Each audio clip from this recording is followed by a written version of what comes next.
manje uChrist njobe eza emhlabeni enqoba usathane emthela ngehlazo mos waprofetwa Genesis chapter 3 verse 15 uthi uNkulunkulu uyobeka ubutha phakathi kwenyoka nomfazi naphakathi kwenzalo yomfazi nenzalo yenyoka inzalo yomfazi izochoboza ikhanda lenyoka inyoka idle isithende senzalo yomfazi. Now that is why uJesu ke ebizwa ke la kumaGalatia chapter 4 ngokuthi he is the seed of a woman. He's the seed of a woman. Ngoba uzele uMaria. And then leyo mbewu ke yowesifazane echoboza ikhanda lenyoka yenzeke esiphambanweni eGolgotha lo. Inyoka yaluma isithende. Isithende sanyathela ikhanda. Now sibhekene noSathane onqotshiwe. Sinqotshelwe uJesu bengazilweli yena ubelwela thina substitute yethu emele thina. Simnqoba uSathane singakazalwa ngoJesu sinqobelayo. Ngifuna uphume naleyo mindset ngoba uSathane uzokuthatha ama chance. Nangizwa yini? Njobe ebhodla njengengonyama hayi ngoba kuthiwa uyiyo ubhodliso kwayo. Instilla ifear. uNkulunkulu mayekhuluma uinstilla ifaith kithi. uSathane yena uinstilla ifear and doubt. Uyayizwa into ngisho? Yeah, because akuningi uSathane angakubamba ngakho. Ukubamba ngokuthi uyakholwa yini noma ukholwa. Kuyezwakala bazalwane? Yeah, ivangeli elinombuzo malizokushungela ibizwa ngereport noma good news. Umbuzo oqala lapha, in fact umbuzo olapha na ku Isaiah 53 la kukhulunywa khona ngomsebenzi uNkulunkulu asenzele wona ngoJesu. Ngomsebenzi uNkulunkulu asenzele wona ngoJesu. Angani manje niyayizwa lento? Yeah, history.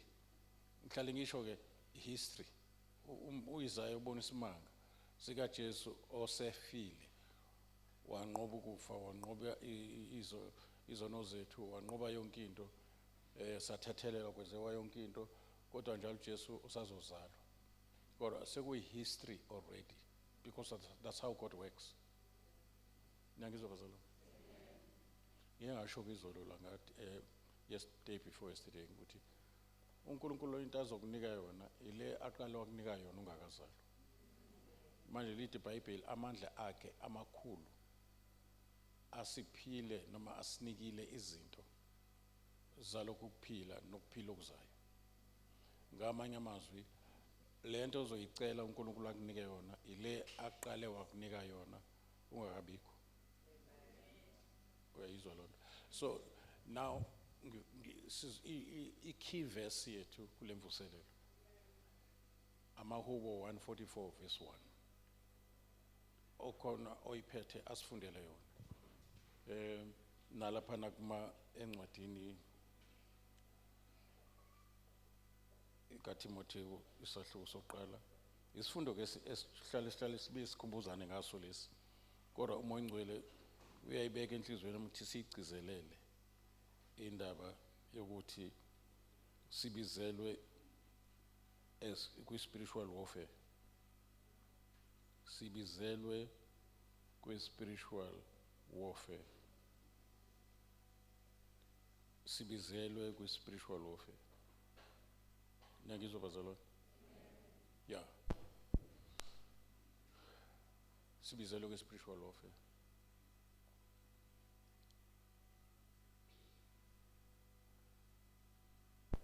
Sizobona into eziningi isikhathi esivuma kuningi sokubona kulezi insuku sikule mvuselelo la ezansi. Kuzophuma abantu abazoba la bazophela abantu abazoba ngama victims. Kunento ekufuneka sike sikhulele njengebandla. Did you know ukuthi uyakwazi ukukholwa kodwa ungakholwa? Into engicela uba ngidlule kuyo before singene esifundweni. Kunebungozi bokukholwa kanti awukholwa. kukhona kukabili, kukhona ukukholwa kodwa futhi ikhona indawo engakholwa kulomuntu okholwayo. Niyangizwa? Angiphindi. Kuyenzeka ukholwe kodwa bekho into ephikisa ukukholwa kwakho. Lokho akusho ukuthi awusakholwa ngenxa yalento ekuwe ephikisa lento okholwa yiyo. Ngoba ukukholwa kufuneke kuhlaselwe, kutestwe ngokungakholwa. Ungakulinga ucabanga ukuthi mawukholwa yonke into ekuyakholwa. Hayi ubengeke phela uDavid athi mhla ngesabayo ngothemba wena. Kusho ukuthi kunephathi esabayo la nephathi ethemba uNkulunkulu. Siyibambe le nto. uPaulos mangabe esanda ukukholwa ube wathi ustrugglisha kancane mawufunda uchapter 7 encwadi yamaRoma ekhala ngokuthi lokho akuthanda ukwenza akakwenzi. Uthi ukuthanda khona kukhona kodwa amandla okwenza lento engiyithandayo ngoba senginothando olusha ngoba ngizelwe kabusha. Manje lo muntu ozelwe kabusha mayefuna ukwenza okuhle akwenzeki ngenxa yokuthakathaka benyama. noJesu mayefica belele uthi uma uyavuma kodwa inyama ibuthakathaka. Manje kugcina kuwina inyama ebuthakathaka, meaning efuna ukulala. Le part efuna ukulinda ihlulwa ile efuna ukulala. Uyizwile lento ngisho? Ya uyibambe ngempela. Manje sikhona ibandla laliya khona ngishilo ngesonto ukuthi ephezulu we are being taken to another level, and uNkulunkulu is preparing the church now for two things. One, for the mighty move kaNkulunkulu, imvuselelo azibona. Two, ukubuya kwenkosi uzolanda umakoti osenkazimulweni ongenambimbi. Imbimbi kusho ukuthi ke kuyenzeka ibandla lingene kwi-spirit of aging, asho zonke aging. Ya ispirit sokuguga niguge kuguge lo uthando ukuthi uzusho nawe uthi ngangenje ngisanda kusindiswa, ngangeve ngivutha, ngangivuka ngo4 ngithandaza yabona, ngangitshela abantu ngoJesu, you know you are aging, unembimbi, unemxhiliba, uphole uthando, uwile kwesisikhathi. Ngoba ukuwa akona ukuwa ngokudla izono, uyakwazi ukuwa emseni ungakawele esonweni. Yabona? So mawuwe emseni ubonakala ngokuthi ustrugglishe endleleni.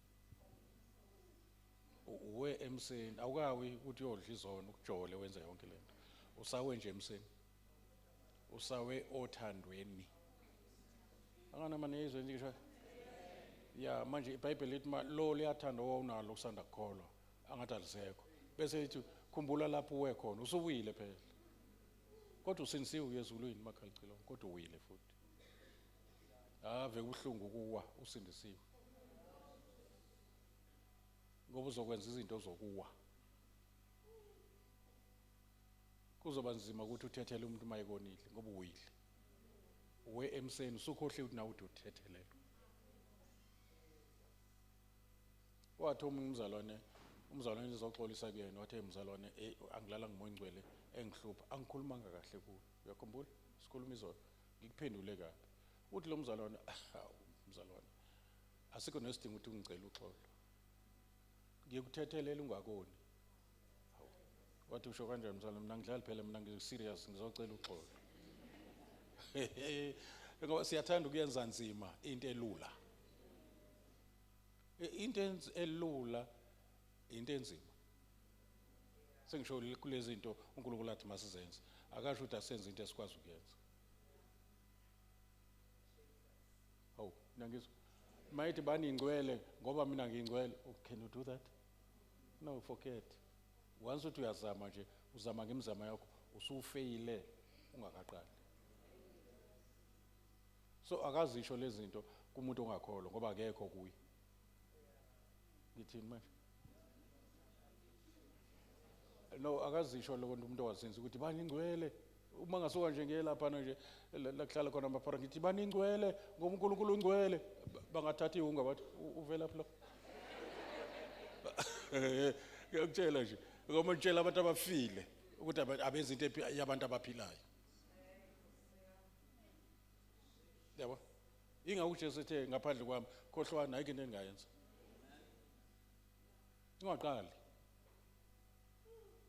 So uNkulunkulu mayikhipha umyalelo ekutshela ukuthi yenza ukuthi uzethembe yena kuwe. Ingakho Christ in us, the hope of glory, or the glorious hope. Without Christ you are without God and without hope. Forget. Ayikho indaba yakho. Ufe uhamba mawungena Jesu. Manje uyakhulunywa ke nabantu abafile. Ingakho singayeki isono ukuze sisindiswe ngoba ukuyeka isono akukho kithi. Masizozama ukuyeka isono we becoming religious. Ngithini?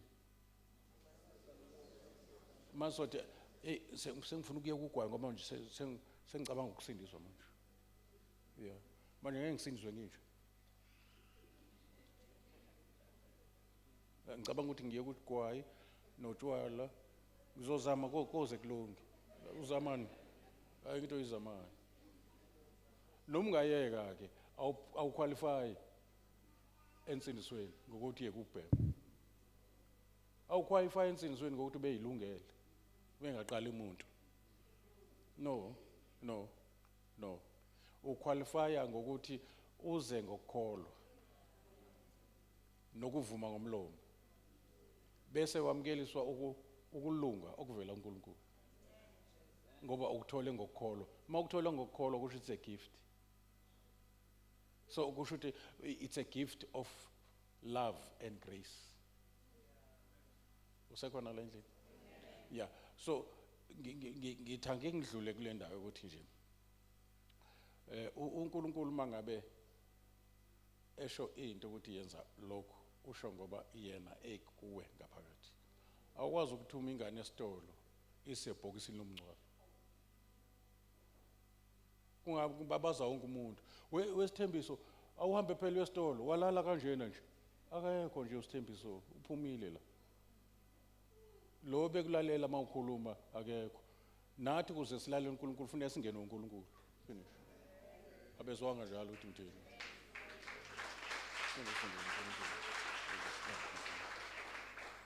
Ukuze singajoli kufanele ngaphili thina ngoba maphila thina sizophinde sijole. Akuphile lo muntu ongazani nasona. Simnike nje indawo yakhe sihlehle thina simtshele ukuthi sihlulekile. Ngoba uzeli zehluleki. Benikwazi ukuthi uJesu ave bathanda abantu abahlulekayo. Nisekhona. Uyabona uma ungathi uyazama ukuhluleka uthi uyazama uhluleke uthi uNkulunkulu you are right one. You are the right one for me and my grace. Yeah, my grace is sufficient, is available to you. Isizoyihamba ke le ndlela masohambana with that mindset. Uthi ke lo mzalwane hayibo ngiserious ngizocela uxolo. Uthi lo mzalwane kahle ngesikhathi uNkulunkulu engithethelela. Lokuthethelela engithethelele ngakho. Ikona ukukuthethelelayo. Awuthethelele mina ngikwazi ukuthethelela umuntu ongenze njengawe. Kodwa ngoba ngithethelelwe ingakho ngithethelela. Kusho ukuthi ngithethelela ngokuthethelelwa engithethelelwa. Ungacanga ukuthi mina okuthethelela. Kwangena uStefano othi baba ungababaleli isono ngesikhathi bemshaya manje. Kwangena kwakuyilo ya Jesu owayekade eshe esiphambanweni esekuStefane ke manje. Usaqhubeka nendaba. Usathethelela esemntwini ongakwazi ukuthethelela. Nkosi yamangana ngizweni phela le ndaba. Ngithi uNkulunkulu avethanda ukuphila emntwini othanda isono yena ezonda isono. Ngithi wenze njani umuntu uNkulunkulu wenze njani? Ya kuze kungabikho inyama phela ezibongayo. Uze kuvele ukuthi uNkulunkulu ngempela ukwazi ukuguqula isiqalekiso sibe isibusiso. Yeah. Ibambe lapho nje. Mina njengoba ngimthakathaka kanjena uright impela. Uthi Paulos mangi weak then I am strong. Yayizwe indaba. Yeah. So Ubuwiki lokubenza uhlale emthandazweni. Ubuwiki lokubenza ungazethembi uthembe yena. Uwiki for a purpose. Ukuba uNkulunkulu azange afake ubuthakathaka kimi, ngabe ngiyaniqinela. Manje nami ke ngathola umusa ngizoqinela into yapi ngoba ngaphandle komusa ngiyinja engenamazinyo. Ngihlale ngisho ukuthi umehluko phakathi kwami nomuntu odayisa umzimba. Niyangizwa? Umusa kuphela. Siyafana. Bonile bonke akuke usalile. Akukho ngisho izona ezincane nezinkulu phambi kwaNkulunkulu. Manje mangibheka umuntu ongakholwa omubi ngimbheka ngamehlo engabhekwa ngawo.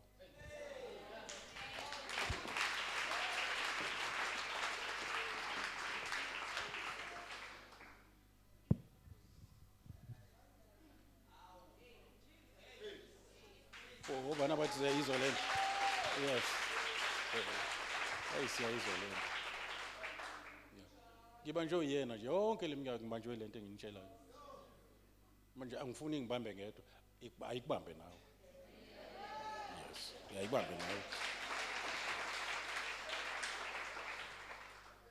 Yes. Usethi ke lo mzalwane, phela mina nginenqwaba yoxolo. Ngizoyingizwa ukuthi unenqwaba yoxolo makwenze njani. Uthi phela uJesu uma umuntu ekone kama 70 aphindwe kangaki? Kusho ukuthi 490 times. Mthethelele kanjalo na. Usethi ke uNkulunkulu akaqamba ama kusho ukuthi nginenqwaba yoxolo. Manje useze kanye wena kusele 489.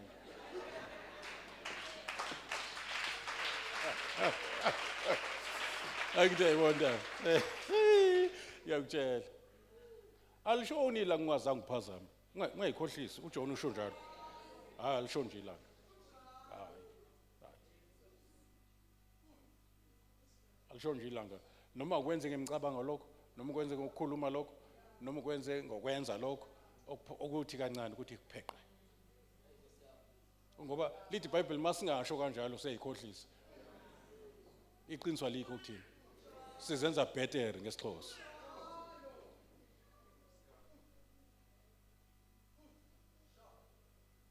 Manje ngibona ngivela nje ngiright umusa uyangithintitha. Hawu nikhona abazalwane? Hawu kodwa mkhonzi kaThixo bamahlaba.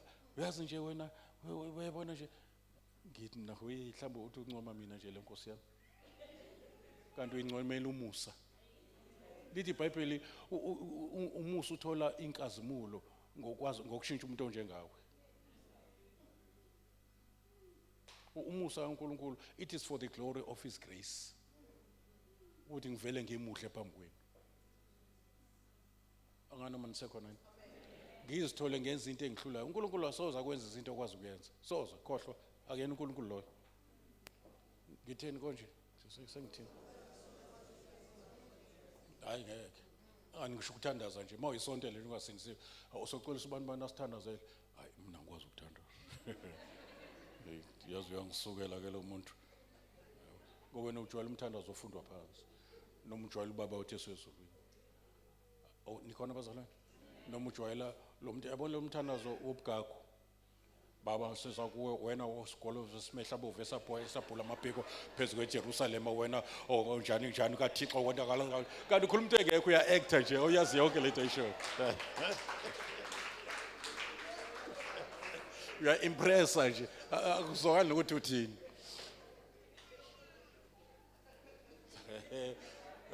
Mhlawumbe abanye bake bayothandaza lo mntana bengakakholwa. Yabona. Ayisi. Uma uNkulunkulu ekulalele uthini ke lo? Ngoba ukude nami nje besho nje. Ayibona. Futhi uNkulunkulu asho ukuthi asothi isikolozi esimehla bovu isabhula phezulu. Wathi anothi baba wethu osezulwini. Isikolozi esimehla bovu esabhula amaphiko phezulu kweJerusalem. Ubuciko nje ubugagu nje obungathisho. Yabo. Yes. So lo mzalwane washo kanjalo uthi hayi mzalwane khululeka ngaba necala uNkulunkulu wamkotela uMatthew chapter 8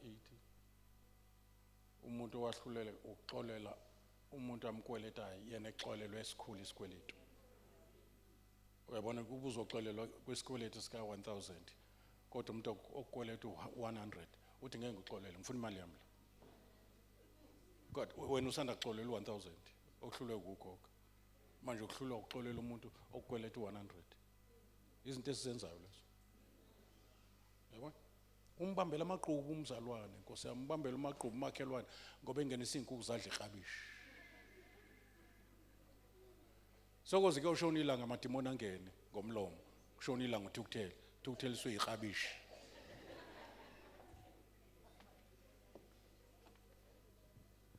abuza umakhelwane kuba njani kuwena kuhamba kanjani kuwena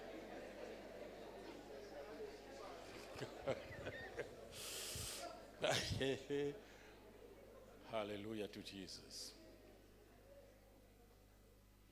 uPaulos wayekusho lokho ngoba esanda kuzalwa ingane uma isanda kuzalwa ayikwazi ukuyihambela yabo kodwa inazi inyawo zokuhamba kodwa azikakwazi ukuhamba umzali uyayibekezelela ayibelethe lokho eyicathulisa izikwazi ukuhamba igcina iyogijima kumarathon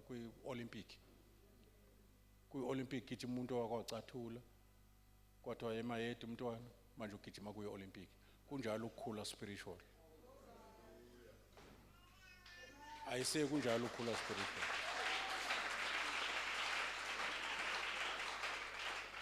manje ungasheshe uzibuke uma useyingane enkosini ucabanga ukuthi uhluleka ngoba uyisehluleki uhluleka ngoba usakhula ngisewumntwana ngakhulumisa kumntwana ngazindlisa kumntwana ngenza njengomntwana kuthe sengiyindoda ngayiyeka into zomntwana ngawayeka amanabukeni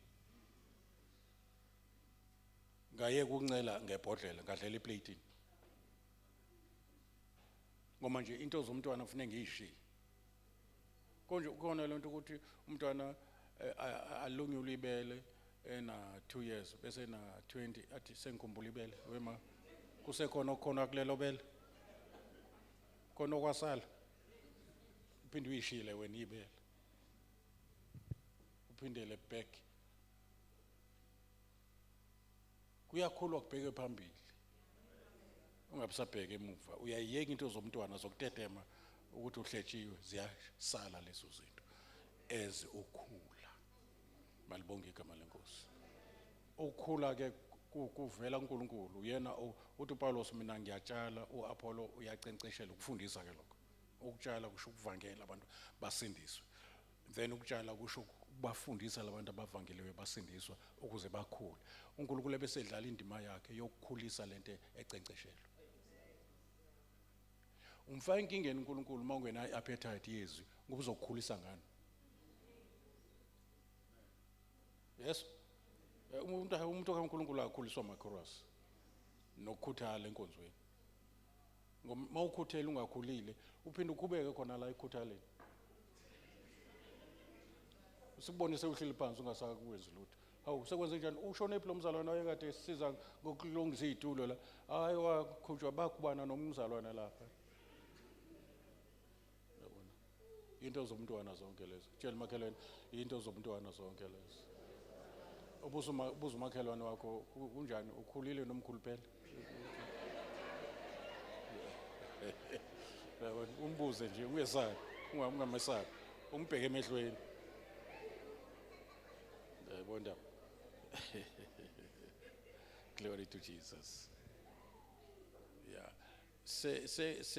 uNkulunkulu seyangibeka kwilevel ukuthi ngikwazi ukukhuluma from experience yeah sengihambile noNkulunkulu njengoba ngihlale ngintshela nje uyabona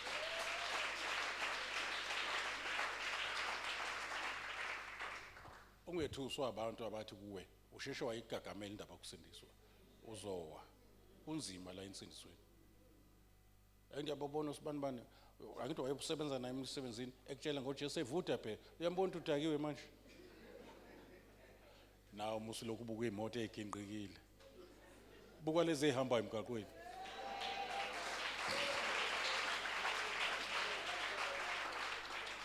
ngiyabona buka nje uba mahlaba ngoba kufuneka uma umuntu kaNkulunkulu umethemba ohamba naye uba challenge abantu ukuthi lingisani mina ngoba ngilingisa uKristu ungasho ukuthi izwa into engikutshela yona kodwa ungangibheki ngoba ngisesemhlabeni nami nginyathela intuthwane nami nginemizwa no ba challenge ngicela ningibuke bazalwane ya ningibuke nje yonke indlela engiyihambayo ningilingise ngoba mina ngilingisa uKristu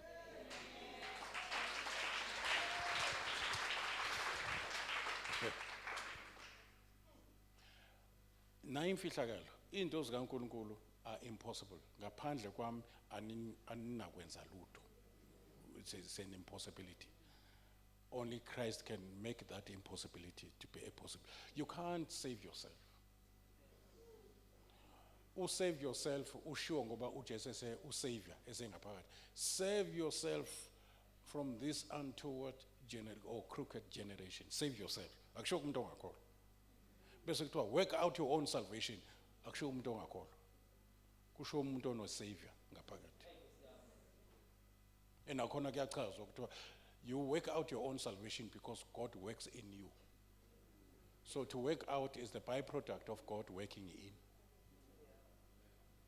niyizwa lonto uNkulunkulu ake simthathe ngihlale ngichaza ke le ndaba ukuthi ake simthathise kwale muthi ophuzwayo for ukuthi ukuklinisiswa konje umuntu ophuza umuthi ohambisayo uya kangaka endlini encane uya once a week angithi sengisho umuntu ophuze umuthi oklinisiswa okujwayele wenza ujwayele endlini encane uya once a week endlini encane uya kangaka kaningi kuze kubuza abantu ukuthi kwenze njani hayi ngiphuza into ehambisayo ngoba kubona lokhu vakashe ukuthi ngisaxoxa bafethu uxolo kancane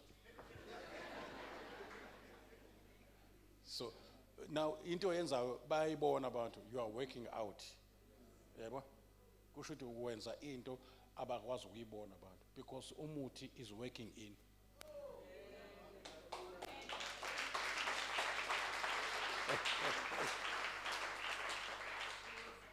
no ukungajoli ukuyeka abangani abaronke wenza izinto ezenza abantu bakubukele phansi bathi usakholwa phela uzwile nje uDaphne usakholwa angalomkhona uDaphne la endlini usakholwa phela besihamba nayo la muntu sihamba indawo zethu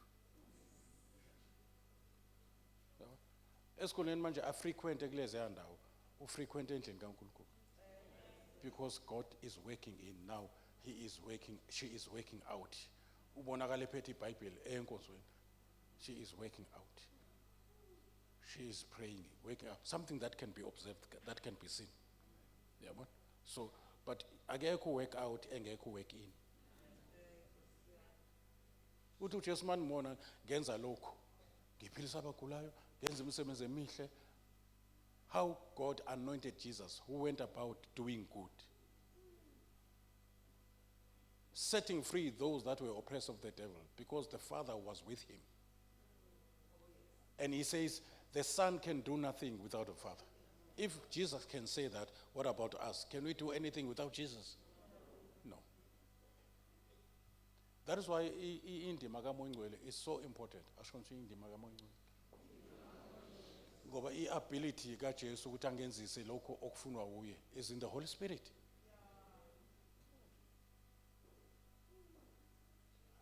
umthandazisi njengoba inyama inqene ukuthandaza kodwa ngiyithole ngithandaza inyama inqene umoya oyingcwele lize lithi iBhayibheli masihamba ngomoya asho nje masihamba ngomoya ngeke sifeze inkanuko zenyama nayo izo lonto ya masihamba ngomoya kusho ukuthi ukuhamba kwethu akuho kithi kusemoyeni ya so kufuneka simnike indawo yayo uMoya Ngcwele simnike indawo yakhe singamcimi ngoma simcima uzoba inactive ekithi awunkosi yami ngithini konje manje ngithini sengithini ngithi uma simcima umoya kusho ukuthi siyamresista esikhuleni siresist amandla okuresista sibe siresist uSathane sibhizi ngokuresist umuntu osisizayo athi uMongcwele imxolele ngoba nawe waxolela. No, uzongijwayela usiyamcima njalo, uzongijwayela. Hayibo, asami senkonzweni akuyabanda la eminyango futhi nje ngiyabanda, ngibona ngathi bekuthiwe lizona. Angazi noma usadla izona une-appointment boyfriend bulokhu ubuka ukuthi ngathi lizona. Cha sengiyabuza ukuthi ngesikhathi une-appointment ne-boyfriend engathi lifuna ukuni, ubusho njalo. Mase sisindisiwe sesimane sithi athi usho ngenhliziyo ungaqondile ukuthi inkosi uyangixolela, kuyabanda namhlanje. Yabo, kuba nokutetema okuncane siba nakho unnecessary, siyitetemise thina siphansi komusa size sidlule abantu abasontayo, sidlula amaSulumane. Angwana noma nikhona la endlini. And uNkulunkulu uke wakhala kubantwana baIsrael wathi ezinye izizwe zibakhonza ngokuyinikela abantu. Yabona kunesithixo kwakuthiwa uMolok. Sasibaswa ezandleni, izandla zibebovu zaleso sithixo. Bese bekhonza kuMolok ke ngokuthatha izingane zabo, ingane ikhala. Ayibeke emlilweni izwa. Kube ngathi ibrayi esandleni sesithixo kuthiwa uMolok. Abantu abangakholwa bayinikela, uzathi nikele nangoma wakhe, mayithi uSathane khipha isizwe sikhiphe ngokusheshsha. Bamlalela to the point of death. Ukhona la endlini? Yebo. So sasuka phi manje Nkosi yami? Sasuka phi? Mama hle. Sihamba no Sandile. Oh, sasiya eMlazi. Manje sisuka ngeBhanoyi ke sizokwehla la eThekwini. Kanti sosuka kanti ushaya 12 njengoba sisuka nje. Manje ngihlele eduze koSulumane. Lithi Sulumane, can you mind? Now it's time for me to pray. Can you mind if I pray? Uthi useBhanoyi akanandaba nalokho. Mase kufika isikhathi ziyaduma. Kubona prayer is not just a prayer meeting, it's a culture. Ukuthi ukuphi noma uyadriver maye ifika isikhathi esendleleni uvela aphuma emotweni noma aphuma emotweni endlala ithawula khona la emgaqweni icela kumgwaqo athi waqala ke 30 minutes eduze kwami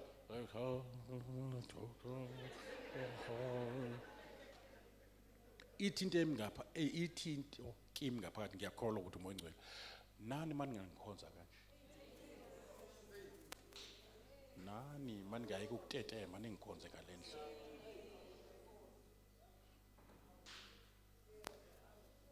Sifanele ukuxolisana kumoya ngcwele, ayikho phela le ndaba yethu. Yabona? Siyayeka siyaduba, siyeka engathi yabona? Yabona? Ya sinje siyokhonza kuleli abandla ngoba basihlebile, uzohlala uzofika be10 bekulindele, balinde ukuthi ufike bese beyaqala. Hey, yakutshela njalo. Yakutshela. Uyojika wonke lamasonto.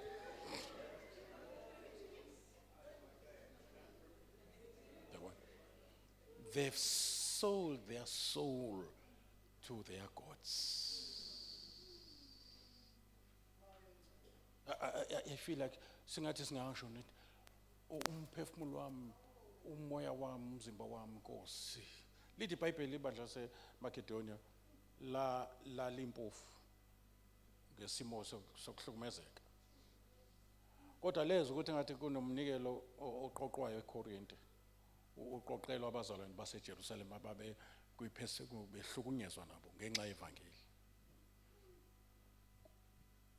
Kwabonakala ukuthi bangahlushwa bona ngoba vele nabo uyabona isimo sabo sinjani. Yabo. Ocabanga bazojabula. No, but ningasishiyi kule grace yokunikela. Nathi siyafunda. Lithi iBhayibheli baqala bona bazinikela bona kuqala. Ngoba akusizi ukuthi uhambise umnikelo kodwa inhliziyo isale ngemuva. Akusizi ukuthi uhambise indebe uthi akekho njengawe kanti inhliziyo isekhaya. Yabo. Bayinikela bona kuqala ukuze imali balandele labe khona. Banikela baze banikela nangaphezulu kwamandla abo. Usho ukuthi kwasala ngekho lutho ekhaya. Yabo. It sounds ukuthi babenze njani babethakathiwe yini babenziwe njani kuba benjani babethanda uNkulunkulu. uNkulunkulu unikele hayi ngenye amadodana unikele indodana yakhe ukuphela kwayo. Wayesethola inqwaba amadodana.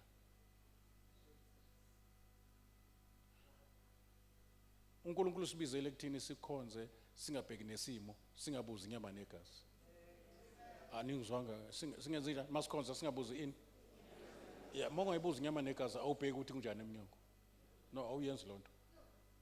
Angithi uyakubanda emsebenzini, kubanda eGoli nje kuneqhwa bayavuka baye emsebenzini. Abasho ukuthi kuyabanda ngoba kuzolala ngadliwe phela mangabe belokhu bebheka iweather. Mabe kwenza izinto eziqondene nempilo yabo ngokwasemzimbeni ngokwasemhlabeni badela konke. Bavuka ekseni uma ingena ngo6 ngo4 usevukile. Ake kuthiwa u6 ke emthanazweni. Ngoba nje akudlalwa lapha emsebenzini no work no pay. Ngithi emsebenzini akudlalwa no work no pay. Manje into ekwenza ugcina isikhathi ngoba uzaba ukuthi imali ayizuphelela. Lapha uNkulunkulu useyoxola uNkulunkulu useyongixolela uNkulunkulu Nkosi yami Nkosi.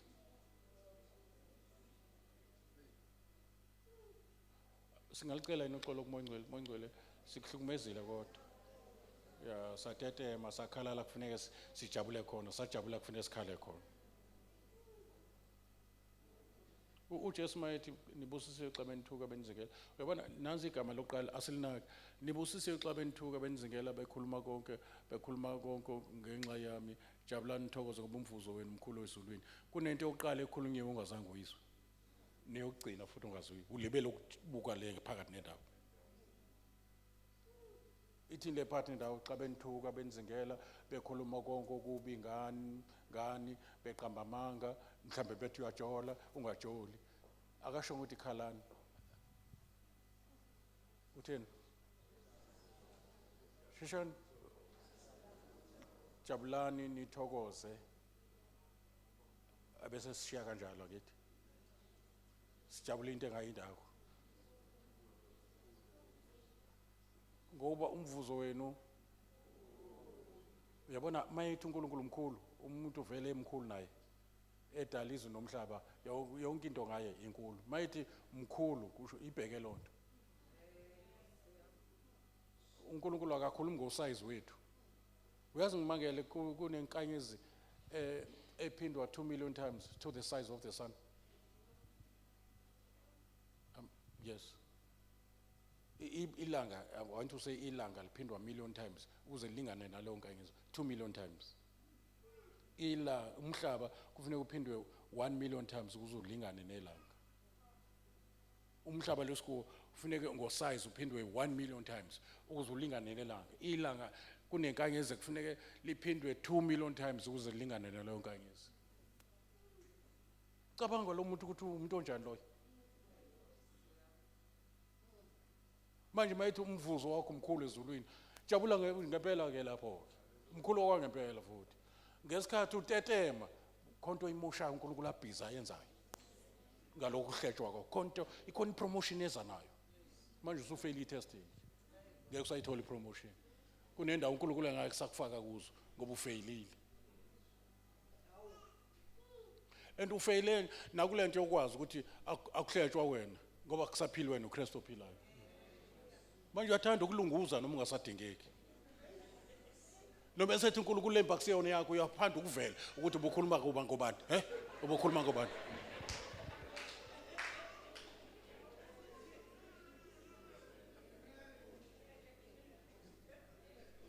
Benithini ngegama lami alisekho phela igama lakho wena la lisencwadini yokuphila. Bakhuluma ngesithunzi salo.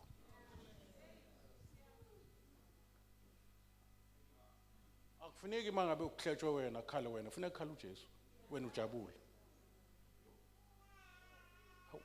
Ngase ngikhuluma into engathi i-miss call nje.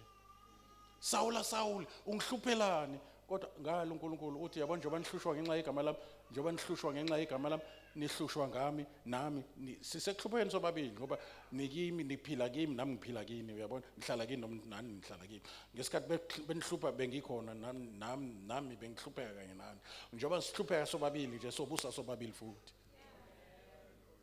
angizubusa ngedwa ngizobusa nalabantu akade behlupheka ngenxa yami ngicela ke uma ngabe umoya ongcwele ekhuluma izinto ezinje inyama uyibuyisela eceleni kahle ke inyama awubuye ngapha ngizalalela siyakhuluma sibadala awume wena uma mozongilalela ngenyama awuzobusiseka konke lento umahlaba nje ube ekhuluma into engayizo nje ngathi ngibhede lo muntu engihleba ngilo ngithi mina ngihleke yabo ya indlela ozwe ngayo usuke wanginika inye indlebe yenyama manje inyama izazi lezi zinto bayizela into engisho kunezinto nje uma uNkulunkulu enti enze ukuthi ungayibuzi inyama negazi ngoba nalapha kuPetro ngesikhathi ethi wena uPetro wena uKristu indodana kaNkulunkulu uthi uJesu ubusisiwe Simoni kaJona inyama negazi ibingeke ngitshele ukuthi mina ngingubani utshele ubaba musu ubuza inyama negazi engenazambulo abezwanga ngithi kuthiwa inyama negazi ngeke udle umbuso manje musukubuzana nento engeke udle umbuso uyabona mawuza umzalwane ngizoyiphinda futhi lento ngiyohlala ngisho mawuza umzalwane mhlawumbe uzocela uxolo athi awume kancane umzalwane umoya umsonakele ayikho into eyonakele emoyeni ayikho nje into eyonakele emoyeni ayikho nje uhlushwa inyama yakho yiyo le ngathi yonakele ayikho nje into ekuzani eyonakele emoyeni umoya wakho is born again ayise umoya wakho is born again inyama lekhalayo yake yathi unyakaza kuJesu ngesikhathi ethi lendebe mayidlule kwangasho uKristu lapho kokusho uJesu lapho uJesu is the son of David uKristu is the son of God nikona from Abraham kwaphuma uIshmael noIsaac uJesu mayizalwa akaphumanga la ozalweni kaIshmael waphuma ozalweni kaIsaac and uIsaac wazalwa kamuva uIshmael wazalwa kuqala so ukuzalwa kwakho kokuqala wazalwa biological wazalelwe esonweni ke lokuzalwa kwesibili sewukhulile sekushongile ivangeli sewuzalwa uNkulunkulu uzalwe kamuva kodwa wena oyindlalifa wena noJesu inyama ngesikhathi izala uJesu akekho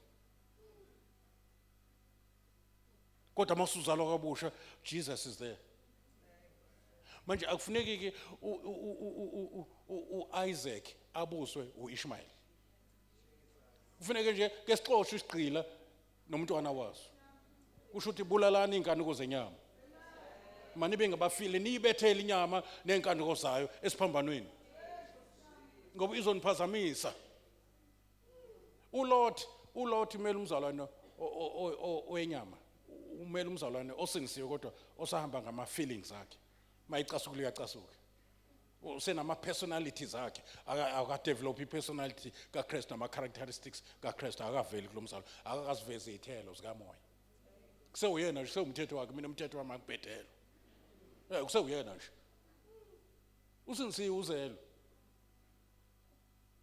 uLothi ke umele umzalwane wenyama okhetha kabi makuthiwa akhethe Gomora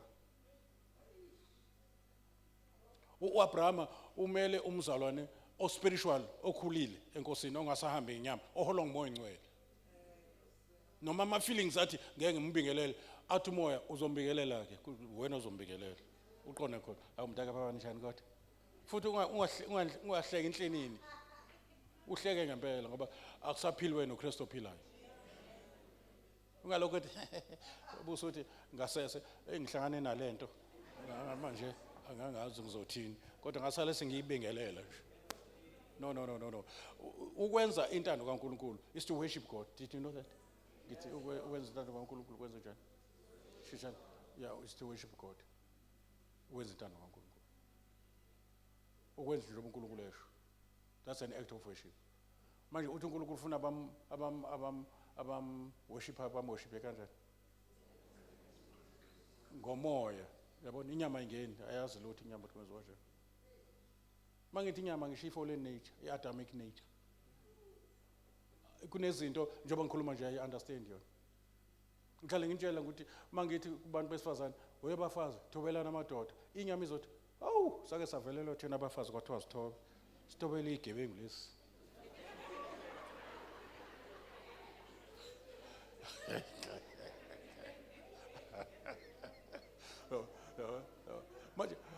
Manje kufuneke ume ngalamadlebe onawo u2. Uyothatha le kamoya indlebe. Onendlebe alisho ukuthi onamadlebe. Ngoba uthi uJesu banamadlebe kodwa beso. Kodwa ikhona le ndlebe othi masuyixhumile wayifaka la izwe ithi yes Lord. Amazwi akho siyaphila. Kodwa mawulalela ngenyama uzothi abukhuni lamazwi. Umhlubuko uJesu umshiye kanjalo. Yabo? I70 yamshiya uJesu, yamshiya kanjalo. Yasala nale imfundiso zakho. Thina simele into ishoyo. Wayesebuza uJesu ukuthi nani enisele niyahamba futhi nani? Hambani phela manje ufuna uhamba. uJesu wayazi into ayiphethe. Wayengenakho ukuncenga kangaka. Kodwa masihamba nina ngizokwenza njani Nkosi yami ngoba ngithembe nina. No, uJesu wayengayisho lonto. Wayeze kwababi. Wayeze ezosindisa. Wayengezile kwabadlalayo. Sebewufumene umusa. Ngithi sebewufumene umusa badlale bancengwe. uRuth wathi ungancengi kanti ukhulunyiswa idestiny yakhe. Uzoba ugogo kaJesus. Engummowabi. Engaqualify. Kwakunomthetho kwaIsrael ukuthi ningashadiselani namaMowabi. Ngoba avele ngeincest ubaba edakiwe elala nezingane zakhe zamantombazana. I-background yakho ayisho lutho uma uzo understand ukuthi what is your destiny. Yes.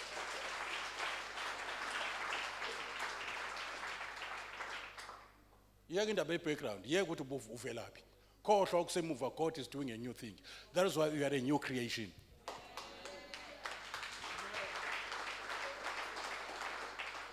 Khohlwa, angithi uNkulunkulu uthe mayikusindisa wakuthethelela wayesekhohlwa. Futhi ukhohlwa kwakhe ngangolwandle. Yabo, wayesekuhlukanisa nezono zakho nje ukuhlona eMpumalanga neNtshonalanga. Phela kwezinto ezingasoze zahlangana. IMpumalanga neNtshonalanga. That's how God forgives. Uthi ngeke uphinde uhlangane nezono zakho. Ngeke ngiphinde ngiyibone kuwe. Noma endleleni uhamba kube khona indawo la mhlambe uthi kancane uyabona wehlelwe sehlo kube ngathi uthi uNkulunkulu asambe vuka ithathe. Sebekushiya abazalwane bethi nje usiphoxelisa ubani afike ekameleni udaka utshwala athi ngakuthenga ngegazi njalo awuzuphelela la. Angithi ngasho ngathi I will never leave you, I will never forsake. Asambe bakubona ukuthi ungena uthothobala ungena uyohlala lapha emuva kanti ubuhlala la mthetho wakho ungene kancane lokhu uza ngolayini kancane lokhu uza kancane. Yabo ukhumbule ekhaya mawusindiswa ngempela uba nokhumbule ekhaya. Ngithi mawusindiswa mawungazange usindise ukade usiphelezela uhamba kokuphela uyodla izondakwe uzofa khona lapha etshwaleni bakugwaze kombese.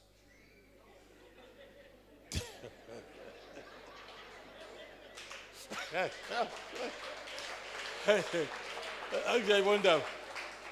Angiyayizwa nje ngisho.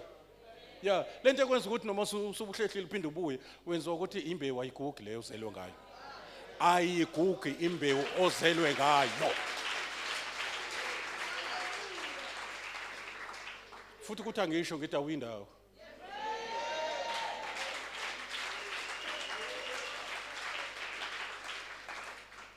Uyishayela ngizathu, uyishayela ukuthi. Yeah, kungasasho wena ke. Sekusho uthando lwakhe. Kuthiwa nakufa nazingilosi nento ekhona nesazodalwa azinamadla ongihlukanisa nothando kaNkulunkulu. Abantu abashadayo bengena esivumelwaneni somshado bathi egcineni mase bekhuluma benza izifungo until manje ke lapha kwaJesu kuthiwa nakufa kunamandla. I say nakufa kunamandla okuhlukanisa nothando kaNkulunkulu.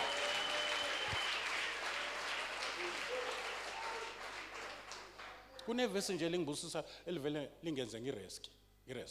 In fact there's some verses there. Lithi uNkulunkulu okuthula uqobo kuthiwa uNkulunkulu okuthula ngifuna le ndawo ngifuna ukuyisho ngezulu. uNkulunkulu okuthula uqobo lwakhe ani anigcine umoya wenu wonke asho agcine umoya wafu aphinda agcine umphefumulo omngaki wonke nomzimba wonke kuze bese usukwini lenkosi kusho ukuthi kuze bese usukwini lokubuya kaJesu hlala lapho kulelo vesi ungethu usosathanda hey ungalokho uqina la uthi uzobona uJesu mayibuya uyobuka uphi ngaleso sikhathi mhlawumbe uyobuyile nje yabo hey Nkosi yami ngizwile nje ukuthi uJesu uyabuya ngomhla 23 Nkosi yami hey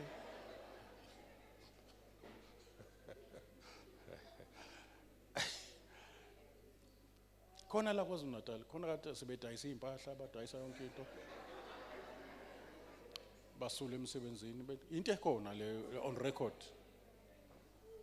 ingakho manje uhulumeni ethi ayikho lento yabantu abathi bona bezwa ngoNkulunkulu basidalele amatwayitwayi nje manje sekuzovalwa ukuthi manje sithi uNkulunkulu uthe ayisathe bheki nje into yomzalwane kade bewasho lamadata ayahlehle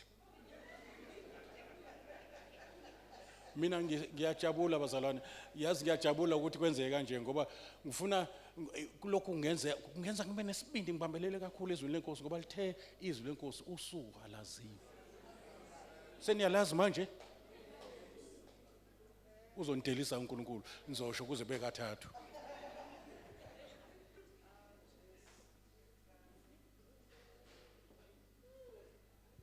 unganyakaza ezweni tshela makhala ungakulinga unyakaza zobhayiza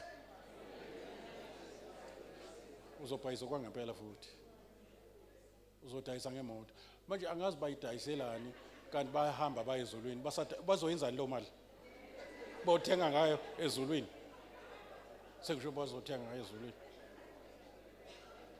uyabona kungahlala emfundisweni ingqondo ziyashukunyiswa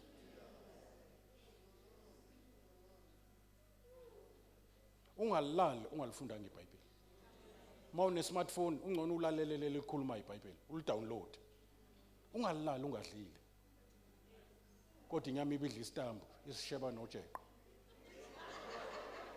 angiyabona inyama idla ekseni nasemini imine part nendawo emakushana ngama snacks la part naphakathi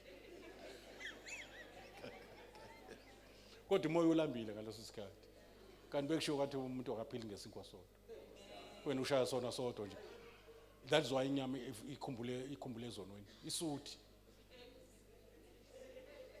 mayisisuthi yadelela mayisisuthi inenkani mayisisuthi iyakhubeka iyona kuphela esiziliswayo umoya uzili hayi ngisazilile ngizile umthandazo uyothandaza next day ngishaya nje 30 days fasting we pray bazalwane kuyafasta spiritual we fast izwi kaNkulunkulu elisinkwa sokuphela liyafasta fast you eat as much let the word of God dwell in you richly eat as much kezwakala bazalwane ngithi yenze njani futhi ayikukela indaba yokudlizwa makuphakwa lapha ekhaya usho njalo ukuthi mina sengina 60 kade ngangidla bakwethu phakelana abasanda abayingane wena iplate lakho libalikhulu bethi elengane buka masoso nje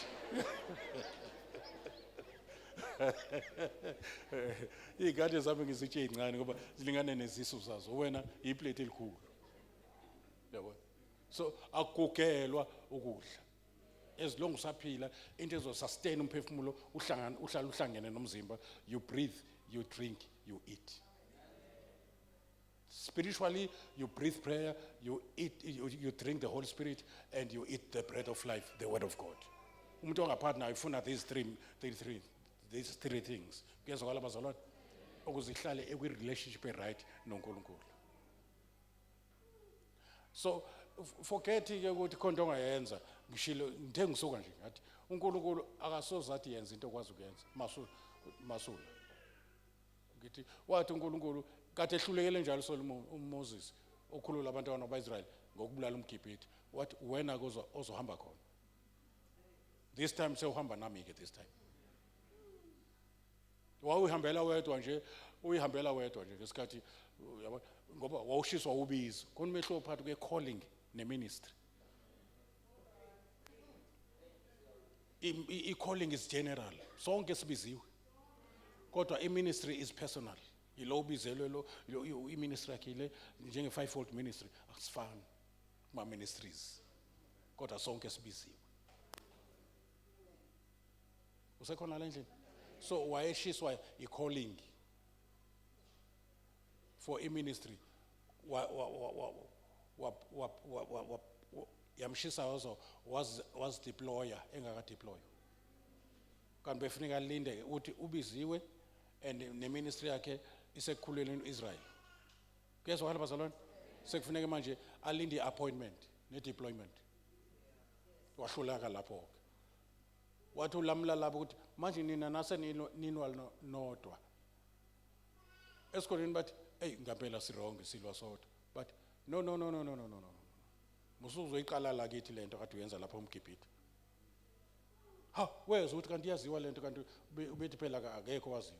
Ayi wavele wadla phansi. Wabalekela eMidian. Ebalekele ukuthi angase abulawe. Manje uNkulunkulu umthuma khona. Uthi akayi la ihluleke khona. Ungamangoli uNkulunkulu mayekuthuma la amandla akho engeke akwazi ukusebenza khona. Ingoba uzethembe yena kuwe. Hawu, mayethi nje madoda thandana umkeni, akasho ukuthi mabethoba, akasho njalo. Uzayenza ibe strong, ayenza ibe angathi inzima, athi njengoKristu ethanda ibandla, wazinikela. Yo. Awuphinde Jesu uthini? Hayi ngithi mahla bathanda umkakho njengami ngithanda ibandla. Ngabe ukuphila kwami ngenxa yayo. Manje uchaza ukuthi nami ngenze njalo yini? Why asho kanjalo? Athi njengoba nami ngithanda ibandla. It's because uzobe phakathi kimi. Yeah, uzobe phakathi mina. Usho kuye. Manje ufuneka ngimuzwe ngalo ndlebe ukuthi hayi akasho kumina, akasho sehlulekile. Usho kuye kimi. Manje lento ngizoyenza ngaye engenzisa. Angithi ukuthi ngiyofaka umoya wami ngenze ngibenze bagcina izimiso zami. Abazuzenza asizenzi ukugcina izimiso yenziwa. Ingakho ethi yakhekani njengamatshe aphilileyo. Kusho ukuthi uma ifuna ukusaka asivume ukwakheka. Kodwa ngeke sizakhe athina nje okwethu ukuvuma. uMaria wayitshela into angakwazi ukuyenza. Uthatha umntwana without a man ingakho ebuza. Izokwenza kanjani lonto ngingayazi indoda? Yabo? Kodwa izulu lizothi wena uzozala uJesu. Kodwa awuzumzala ngembewu yendoda. Uzomzala nje wena. uNkulunkulu akakuthumi entweni okwazi ukuyenza. Ngisho nokusuka kwethu isezulwini asizondisi. Ungapractice uthi ngibona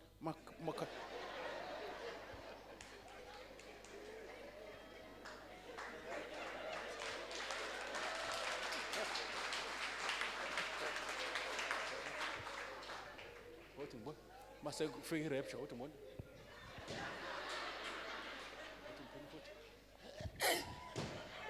kuzimanala Nkosi yami yabo ngeke awuphumi nangeroof kodwa ngaye uzocross amafu.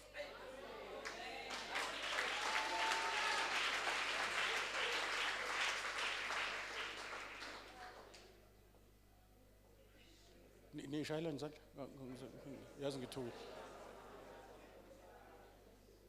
yabona uyongena kulesithathu ungagibele lutho ucross enkanyezini uhambe ngespeed esidlule selight yongena phakathi ukhalakatha ezulwini ugqoke wona umzimba kodwa glorified ngoba nokuguqulwa kwemizimba yethu ibe imizimba engasagugi so besingazenza ngasenziwe. Asiqhubekeke lana ke singayifrustrate igrace kaNkulunkulu esezisa izinto ezisihlulayo. Noma ungacela uthi Nkosi ngenzise le engihlulayo. Kube umthandazo sengithembe wena moyingcwele namanje inyama iyavilapha iyenqena ukuthandaza kodwa ngithembe wena. Lithi iBhayibheli uyasiza ebuthakathakeni bethu. Bukhona ubuthakathaka sisizwa kubona. Kodwa lo buthakathaka buyi opportunity yamandla kaNkulunkulu. Nilalela? uNkulunkulu uyajabula ngobuthakathaka bakho ngoba ilapha amandla akhe engena khona. awukwazi ukugcwalisa itanki lemoto ligcwele. Ngithi wenze njani manje? Sengithini manje? No, uyachitheka. Na noNkulunkulu, if you are full of yourself and you trust yourself more than God, leaning on your own understanding, uzethemba wena uzoyenza lento enkulu. Basho abantwana baIsrael, but soyenza yonke into oyishoyo, azange bayenza. NoPetro wathi bawukushiya bonke mina ngeke ngikushiye, wathi uJesu wena kuzoqala impela ke, wena uzosho nangomlomo. Uthi angimazi lo muntu, wena uzosho. Weza into ngisho wena ke njengoba uthi nje bawukushiya bonke, instead kwasala uJohane, uPetro akabonwa nangokhalo. Kwasala umuntu ongazange usho lutho. Ngokuyenzeka sometimes size la bakushukela sihlatshwe yizwe. Sithi baba ngiyavuma Nkosi. Kanti isikhala into engathi shu. Base sipindele umva sizoyenza yonke lento bezikhalela la. Sibeke izandla, sibe buhlungu izandla zethu. Sibeke izandla nje abantu abangayendawo. Sibeke izandla Nkosi yami. Oh Nkosi yami kuze bebuhlungu la.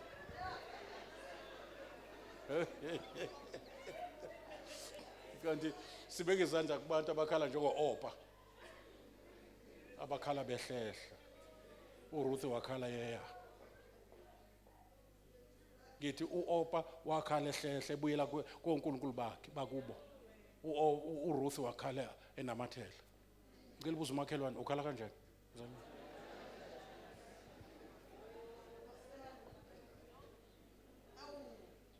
Ngithi ukhala kanje ubusiseka kanjani nje ubuse haleluya. uJesu wenza ama-parables engceke ukuthi wezathunywa.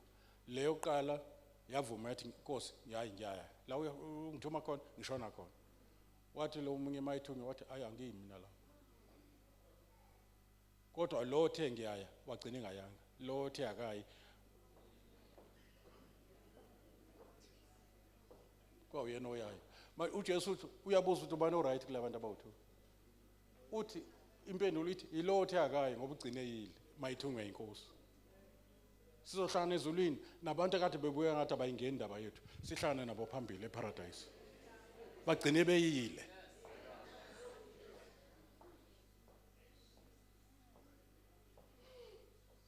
Obana bathi siyakhiwa Nkosi siyakuzwa uyakhuluma nathi. Ngelilonke isifundo sami ke sosiqala kahle kusasa. Nginayo ke lonto yokuthi ngivele ngathi ngiyabingelela kanti singene isifundweni sikaMoya Ngcwele. Akufundwa ngisho ivesi ke la.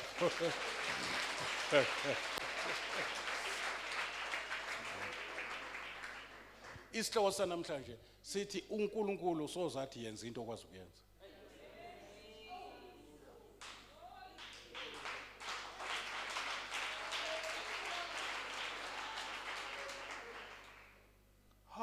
Okabani ukukhulula abantu abawu3 million eGibhithe uwedwa.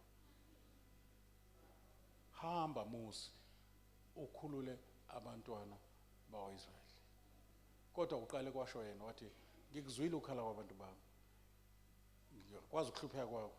Ngikubonile ukuhlupheka kwabo ngiyalwazi usizi lwabo. Ngakho ngehlile kubakhulula esandla sikaFaro ngibase ezweni engalifungela oyise. Ubani osho njalo othi uzokhulula abantwana bakwaIsrayeli ubani? Ishoni. Ubani othi uzokhulula abantwana bakwaIsrayeli kulesi sihlahla esivuthayo? uNkulunkulu. Kodwa nangesethu uMoses manje. Yabo sidideka lapho. Asiyibambe iprinciple kaNkulunkulu. Mayizwe ebantwini ungena emntwini. Namanje akho mahlaba la ukhulumala uMoya Ngcwele ongena kumahlaba ngoba indaba enkulu uye ebantwini unangena emntwini. Yabo manje akufuneka kube ngathi ngiyinkosi malanga. No, ngiyisitsha. Hawu. Lithi iBhayibheli uPaulos yini uApollo yini beyizitsha nje. Manje isitsha sikwazi ukupheka. Isitsha sikwazi ukuphakela abantu singeke esandleni sompheki. So once sibe nalo mindset so wenza izinto ezisehlulayo. So wela singaphesheya simangala ukuthi wele kanjani. Athi hayi bengaweli wena bekwela mina. Nangalesikhathi ethu uJesu abafundi bakhe mababuwela baye ngaphesheya. Wayesevele sibawelisile ngaleso sikhathi. Yeah, spiritually base bengaphesheya. Manje la endleleni makusoka isiphepha bathi awukhathali sifa. Uyamangala uJesu kufiwa ngoba angishongo. Angisho ukuthi asiwele mhlawumbe ngase sife ngase singafiki.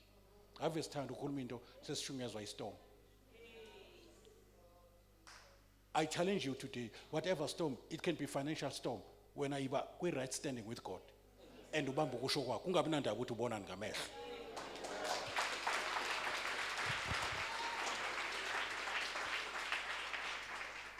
Ungabi nandaba, ngiyakutshela manje egameni kaJesu Kristu waseNazaretha, susa amehlo kwistorm.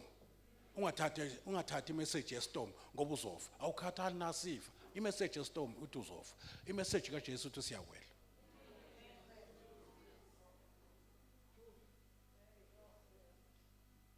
Ngoba masolalela istorm uzophela phambi kwethu sibhekile, uzophela emehlweni. Hawu nangu sibona mina engasakhonzi ukwenze njani? Ikhonto emshumayizile. Ueva waxoxa nenyoka kwabhubhiswa.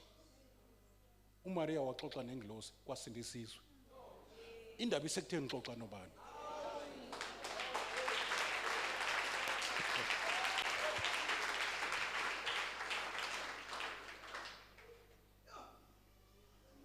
Mangabe kade uthandaza ucela umsebenzi omkhulu kule themsini bathi Nkosi umntwana wakho angisebenzise ukufuna umsebenzi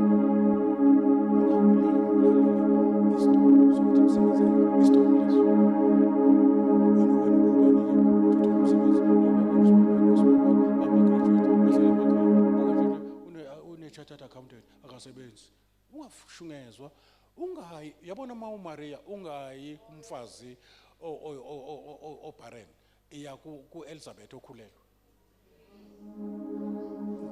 Ngitheni mhlamba ningizwele ngala ngithi uma uMaria uconceived of Jesus Christ musa kuya umuntu wesifazane ozokudicilela phansi aza uzicommit abortion ngento ekhulelwe. Hamba uyofuna umuntu okhulelwe nje. Yeah, it's very very important. Ngoba nje uyakhulelwa nje makhuluma nawe ukhulelwa into enkulu. Izwe ngelikhuluma limbewu evele ezulwini. Awufune kuyihlangabeza ngembewu yefaith. Uyezwa ngisho ungasuki ke uyoxoxa nomuntu othi nina ndlalo mahlala. Lo muntu udlisa ipoison uzocommit abortion.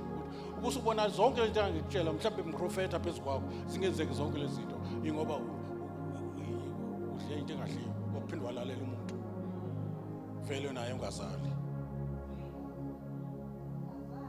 kwaphuphuma isisi ngiyakutshela ngoba uhamba ulalela wonke umuntu engabamba lento ephilayo yabona lento izwe namhlanje izokujombisa izincingo uSathane ayibekile.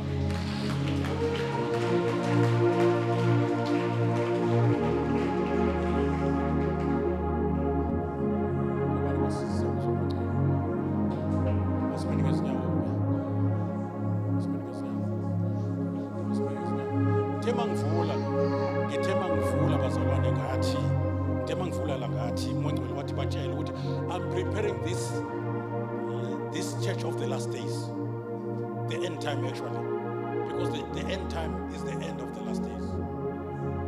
The end time is the end of the last days. Yeah, couldn't make no part where last days in the end times. Imagine we end times. Imagine again is equipping you for what he's about to do. It had two things. God is going to move globally as never before in the history of the church. Using each and every believer, and these signs shall follow them that believe in my name. Can I see the hands of believers in the name of Jesus? Why are you raising hands? Yeah.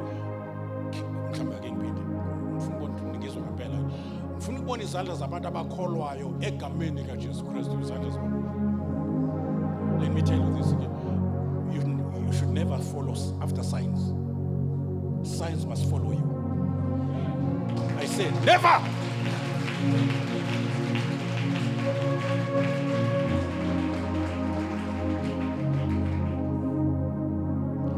Kuluma something very positive. Let me tell you this. No, go right now. It's prayer before God.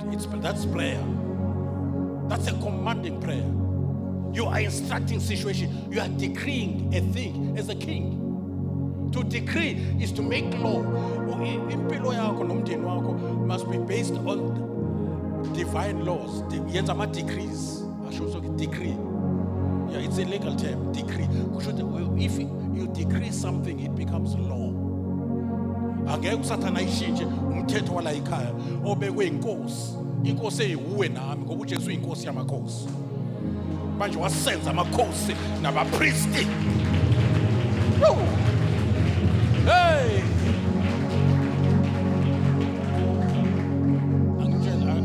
Angitshele nje manje. Nkosikazi nawe, nkosikazi lo. Emini bekunzima ngisho ubusuku. Ngophela siyitarget kusatha. Bekunzima ngisho ukuvula amehlo. Ikhanda lifuda. Ngitshele lifunayo ngathi uyadlala usathane ngiyoshumayela la ngiya. Phela mina ophethe manje.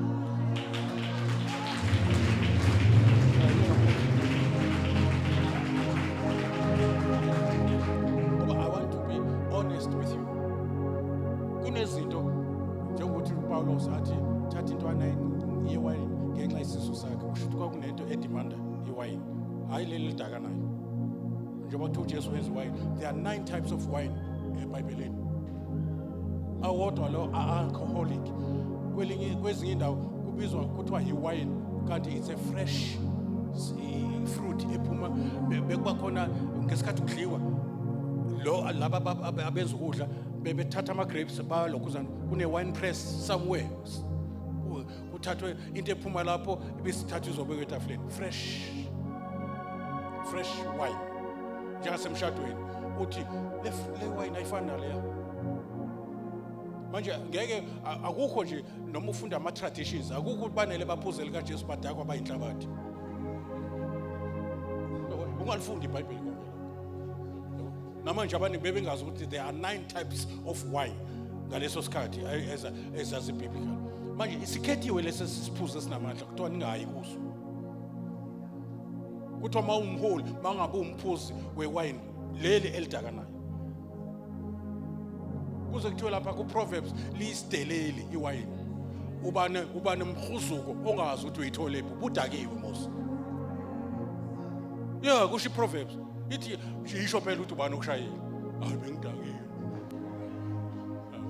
Bathi ke liya discouragewa kuze kuthiwe lapha na ke chapter 30 kuthiwa kusho umama wenkosi uthi akona kwamakhosi ukudakwa iwayini. Ngoba uzohluleka ukwenza umthetho oqondile. Uzogweba umuntu udakiwe. Akona kwamakhosi ukudakwa. Abantu bayizwa lethe ngisho. Akengibuyele masinyane. Bengithini konje?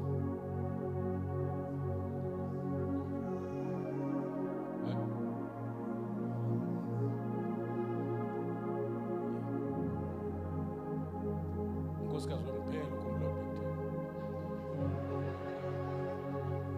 Yini niyayibukela.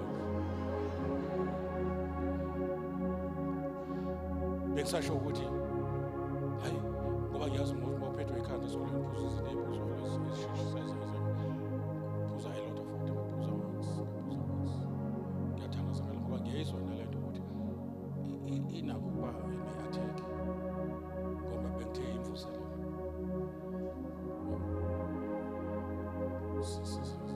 kwavuka ngoba kubalulekile ukuthi uma ukhuluma abantu nge-faith kuzoqala i-faith izoqala lapho kuthiwa lento kade utshela abantu njengoba kuthiwa inyanga izelaphe nje kufuneka uzelapheke wena ube inyanga ezilapha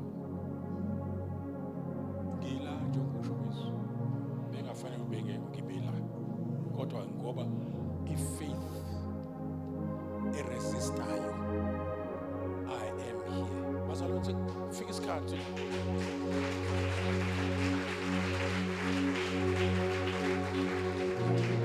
bazalwane kufika isikhathi sokuthi siyiphile into esifundisiwe. Akungimpress ukuthi what a message esibusisekile. No, yithi ngishintshile. And futhi ukuthi lento iyangifutha ukuthi ngiyoyenza sengiyoyenza ngiyoyipractice ngoba amandla lento esisho ngeke wabona ungaka-act kuyona uhambe uyoyipractice ngithe kuwe aphakamisa izandla zabakholwayo egameni naphakamisana nonke akithi kuthiwa-ke kuney'bonakaliso ey'landela abakholwayo ngegama lami bobeka izandla phezulu abakholwayo abaphila hamba kushiye ingane ikhwehlele ekhaya ibeka isandla ke nje manje wakhuluma nami ungabuzi inyama negazi ayibuzwa inyama negazi mazokwazi intando ungayibuzi kuzokwenzeka umuntu welathi thatha ihembe lalo mntwana odle unga namanje uzofika engeke ekhaya uthi umbize ngegama ungayenzi mistake makuthi dumsana ngegama likaJesu I decree salvation to you I declare salvation to you and God is ready next to you is ready lithi Bible you shall decree a thing and God will what will establish that thing now he's waiting for you to say a decree so that he will establish it he'll bring it to pass whether the devil likes it or not noma kunda bathakatha ngeke bayivimbe into ishilo washo ukushoka uNkulunkulu ngoba uNkulunkulu uzoconfirma uzoaffirma ukusho kwakhe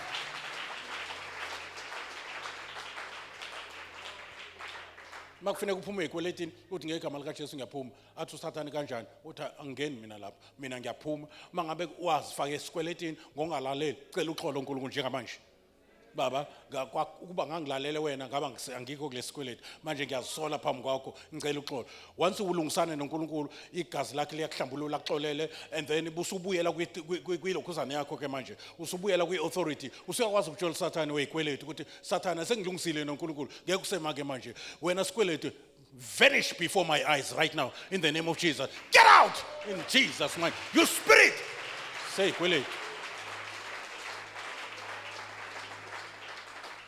then ubusulindela uNkulunkulu uzokwenzani awusangeni wena noma safika incwadi ezithi khokha nje kodwa wena ububonga ukuthi sekulungisiwe ngoba awuhambi ngokubona uhamba ngokukholwa awuhambi ngokubona uhamba ngokukholwa thina sesanikwa ngithe nje ngisho njalo eqaleni Nkosi yami sesiyathandaza ngisho njalo eqaleni ngathi uNkulunkulu akakuniki into angakaza akunike yona ungakazalwa uNkulunkulu uyayazi ibaby shower ibaby shower mayenziwa kwenziwa kanjani konje chazeleni ingaze ngisho into ebhedayo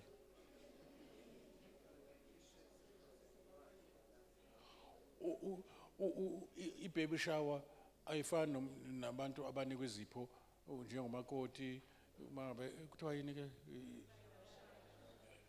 brother shower ngaze ngiyilumule ibaso ibrother shower yenziwa ekhona ngithi kodwa ibaby shower yenziwe njani engakaveli nathi uNkulunkulu usibusise ngasonke isibusiso komoya asho sonke sokomoya ukuze lezi izimaterial ziphume kulesi sikamoya ngoba manje mayesinika izibusiso ezimaterial azizophuma spiritual kufuneka sinike spiritual ukuze kuphume nezimaterial ngoba lokho kubonwayo kuphuma kungabonwa uNkulunkulu ukhulume ngezwi elingabonwa kwavela umhlaba obonwayo ngithi ukhulume ngezwi elingabonwa kwavela umhlaba lithi iBhayibheli ukukholwa kwakho ukusindisile ukukholwa kwazi ukubona wazi ngisho umbala wakho kodwa kwenza into ezibonakalayo ngithi ukukholwa kwakho ungahlalisa phansi ukulovise kusebenzise umfana okusetshenziswa unikwe lo mfana akwenzele imanga ezikuhlulayo wena ifaith lithi iBhayibheli kokukholwa konke kuyenzeka manje kunezinto ofuneka zenzeke othandazela ukuthi zenzeke empilweni yakho manje ukuthandaza without faith akusebenzi ngoba ukuthandaza kuhambisa usizi kuthulula umphefumulo kodwa ukukholwa kwamukela impendulo manje musukuba ingane ecela kuma icela isinkwa kodwa izandla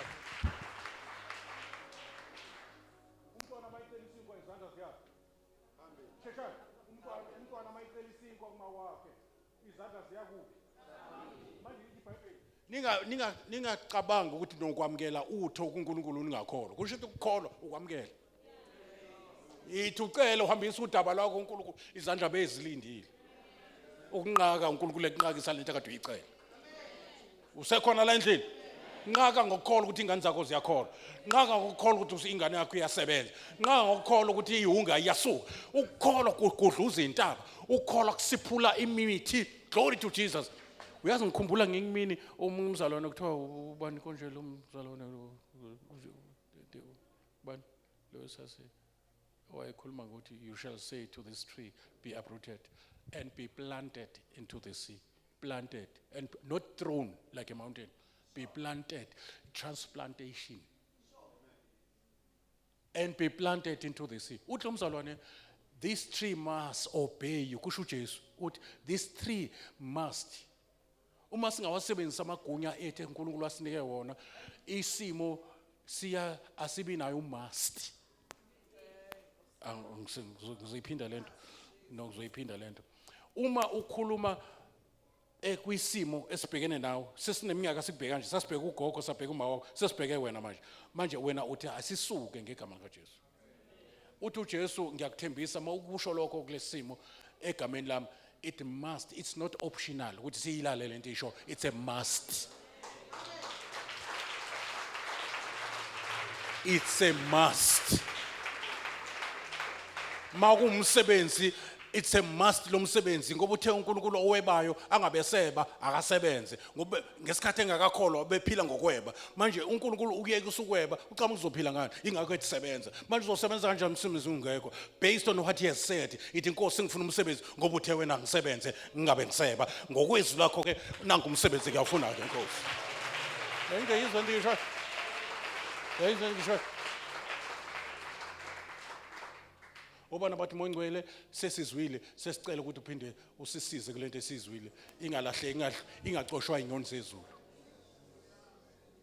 Lalela ke into ezokwenzeka kuwe moyingcwele into ayenzayo kule mvuselelo noma uyintandane noma washiwa abazali usemncane kuzobe ngathi nabazali ifa leli onikwa lona ifa lakho nabantwana bakho lelo onikwa lona ifa lakho nabantwana bakho lelo onikwa lona.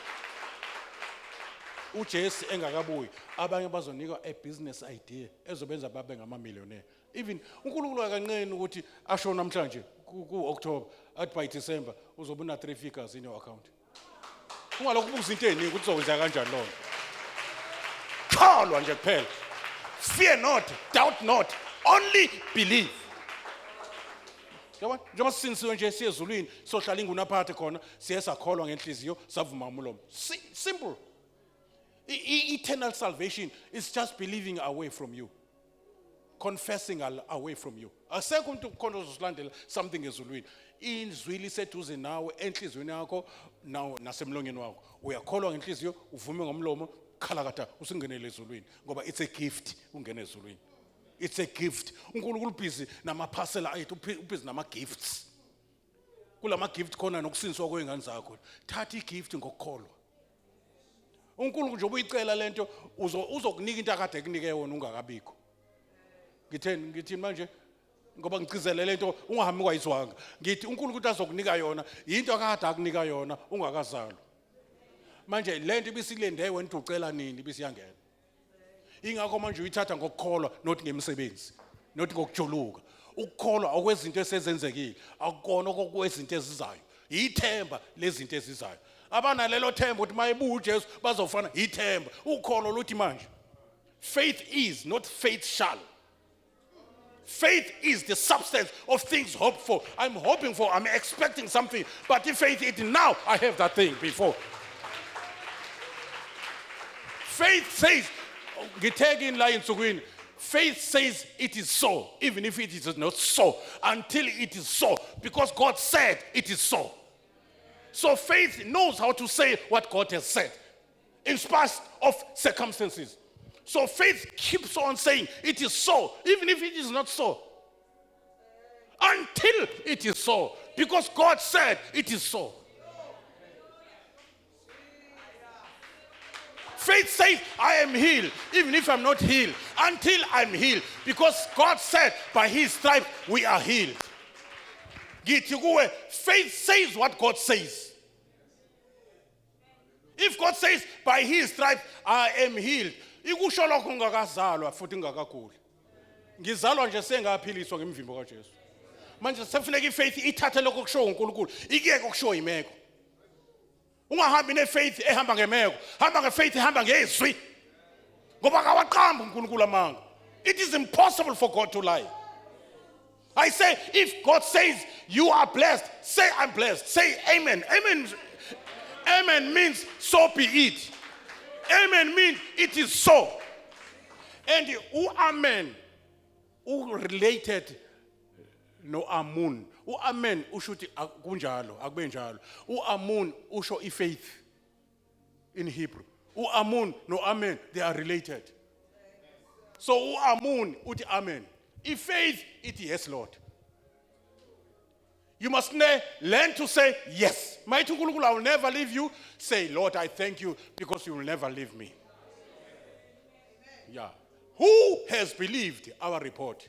That's a report from heaven, which is not there to condemn you. Iphethe good news.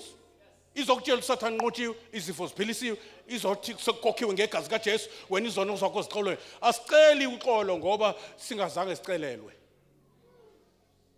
Siqale sacelela uxolo ngegazi kaJesu lakhuluma okuhle kunegazi kaAbel. Lathi izono zabo ziqolelwe. Manje sesenza nje ama-formalities masicela. Sicela into esesicelelwe. Ngegazi likaJesu lakhuluma kahle lona.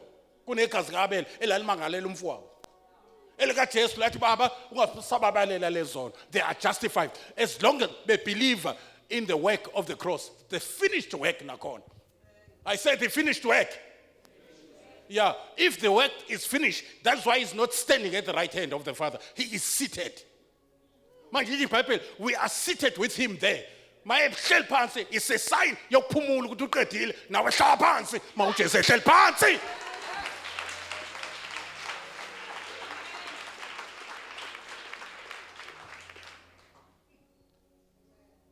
Woza mama Hlaba.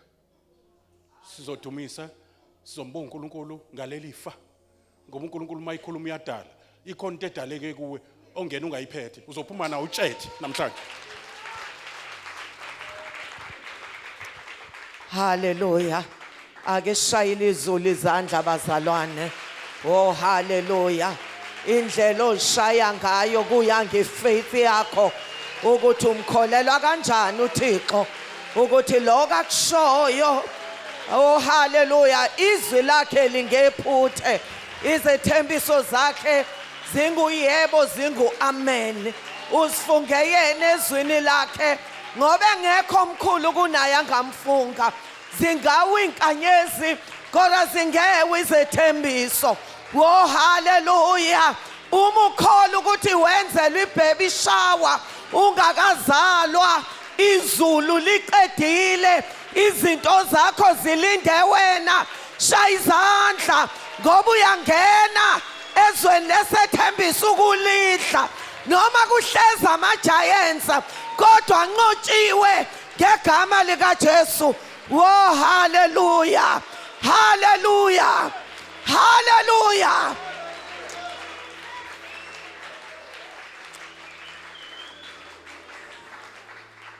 Sizovula umlomo bazalwane. Umbonga uThixo. Umbongela izinto ezi-impossible ngokwabantu. Ngoba kuye akukho kungenzeki. Glory to Jesus. Ngisho inkinga ezofika kusasa, inkinga eyanqotshwa. Oh hallelujah, hallelujah, hallelujah. Yanqotshwa emaphakadeni. Glory to Jesus. Ake sivule imlomo yethu. Sibonga uThixo bazalwane. Umbonge. Oh hallelujah. Uphethe victory esandleni. Glory to Jesus. Ngoba le message lesisifundiso sisenza ube bold as a lion. Ube nenkani, ube ngunkunzi kayihlehli. Into ethi forward ever and backward never. Ube ne faith engavuma ugive up. Ngoba wethembekile owethembisayo. Ake sivule imlomo yethu. Baba egameni likaJesu Kristu umNazaretha ongcwele, siyabonga silifa lakho. Baba wethu onamandla, siyabonga ukuba senkanjini. Baba wethu onamandla wonke, sizohlonyiswa. Thixo wethu onamandla wonke, ngegama likaJesu Kristu umNazaretha ongcwele, sibonga ukusivula amehlo engqondo yethu ngebhalo. Baba wethu onamandla wonke, Nkosi yami egameni lika Jesu Kristu usakhulumile inhliziyo yethu iyavuma ukuthi siyikho othe siyikho sinakho othe sinakho baba wethu namandla wonke Nkosi yami siyabonga ukuthi ukholo lwethu ukholo olufohlayo ukholo lungagivapi baba wethu namandla wonke siyabonga ingakho Thixo wethu ingcwele nasebusuku isho njalo inhliziyo yethu ithi bayede kuwe mayede thembekile mayede dwala lamadwala mayede alpha mayede omega mayede nqaba nesiphephelo sethu baba wethu namandla wonke Nkosi yami siyabonga ngegama lika Jesu Kristu umNazaretha ongcwele ukuthi after lesi sifundiso sizoma phambi koGoliathi abade bebalekelwa Thixo wethu namandla sobheka ngisho usize wethu ngora sizobabheka ngamehlo yokuthi abasokanga abanalungelo lokuma phambi kwempi kaJehova siyabonga baba egameni lika Jesu Kristu umNazaretha ongcwele uvusa uhlobo baba wethu namandla lwensuku zogcina uhlobo luthi asibona bokuhlehlela emuva ngegama lika Jesu Kristu umNazaretha ongcwele siyabonga Heavenly Father uvuso Jonathan Thixo wethu namandla wonke